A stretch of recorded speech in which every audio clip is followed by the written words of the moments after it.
ಅನ್ನ ಬಾಗಿಲು ತೆಗೀರಿ. ಬಿಡಿ.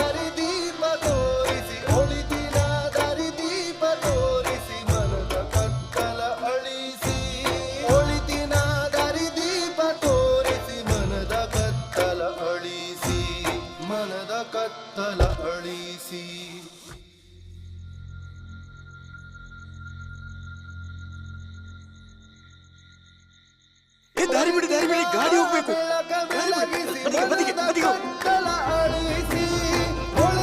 ದಾರಿ ಬಿಡಿ, ದಾರಿ ಬಿಡಿ, ದಾರಿ ಬಿಡಿ, ದಾರಿ ಬಿಡಿ. ಬನ್ನಿ ಬನ್ನಿ ಬನ್ನಿ ಬನ್ನಿ, ಬರ್ಲಿ ಬರ್ಲಿ, ದಾರಿ ಬಿಡಿ. ಆ ಕಡೆ ಬರ್ಲಿ ಬರ್ಲಿ ಬರ್ಲಿ, ಈ ದೀಪಾವಳಿಯಲ್ಲಿ ಮನದ ಕತ್ತಲೆಯನ್ನು ನಿವಾರಿಸೋಣ. ಮ್ಯಾನ್ ಕೈನಲ್ಲಿ ಒಳಿತಿನ ಜ್ಯೋತಿಯನ್ನು ಬೆಳಗಿಸೋಣ. ದಯೆ ನಮ್ಮೆಲ್ಲರ ಆಂತರ್ಯದಲ್ಲೂ ಇದೆ, ಅದನ್ನು ಇತರರಿಗೆ ತೋರಿಸಬೇಕಷ್ಟೇ. 1955ರಿಂದಲೂ